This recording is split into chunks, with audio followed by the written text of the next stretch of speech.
Hello, everybody. Scott Golden here with the Golden Opportunities Coaching and Pro Wrestling Logic YouTube channels. Welcome to those of you who are new. Welcome back to Pro Wrestling Logic for those of you who aren't. We got over 2,200 of these, and we're going to hopefully have 10x that someday, but I don't think my health's going to hold out that long. But anyway, this is the Wonder of Wrestling Challenge Review Series for the 9th of October 1994. Really basic match series here. Tatanka versus Enhancement Talent.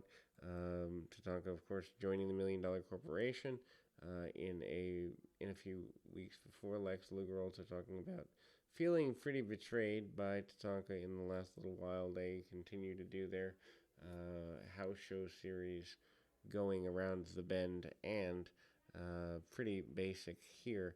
Tatanka, though, facing off against the benefit of that enhancement talent. A couple of shots round the into the midsection. Tatanka manages also to hit a couple of hard shots, clotheslines, and chops. Obviously, being in the $1 Million Corporation, giving him a little extra aggression. $1 Million Man happy even when he hits the old finish, the Papoose to go, otherwise known as the Samoan Drop, and we will continue plugging the live events. Bret Hart and Jim Neidhart, the Doink and Dink will face, and also are going to be doing some autograph signings along with Adam Baum in New Jersey, and they kind of continue going forward there. Then we move to next in series of matches, which happens to be a Doink versus Reno Riggins match. Riggins is a guy who certainly has had his fair share of success in other areas like Smoky Mountain Wrestling and such. But anyway, Riggins with the side headlock takeover. Lawler and Doink are in a feud for the house shows. Doink with a small package getting a roll up there, nearly getting a victory. Meanwhile, the Lawler and Doink thing turns into Lawler and Midgets versus Doink and Midgets. Pink Wink and Dink versus Lawler, Cheesy, Queasy, and Sleazy at the Survivor Series. These comedy matches for the sake of small children, probably not the best use of time, but they try to do wrestling as a vaudeville show at the time. Doink manages to hit a top rope whoopee cushion and gets the victory here. Certainly getting the most they can out of the character, and it is what it is as far as that's concerned. We then go to the next in series of matches here. We go to King Kong Bundy against Rod Bell. That's Rod Bell, a relatively new enhancement talent guy. Bundy, very, I guess you'd say, under-challenged. Bundy only coming back for about a year in this run.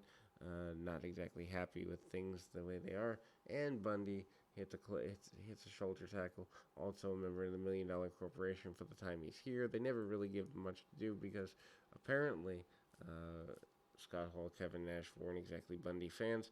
Drop of the knee, and Bundy is in complete control, or at least it seems that way. Then we see the big splash on the request of the 5 count. Highlights from Duke the Dumpster Droese getting into it with Ted DiBiase on Superstars.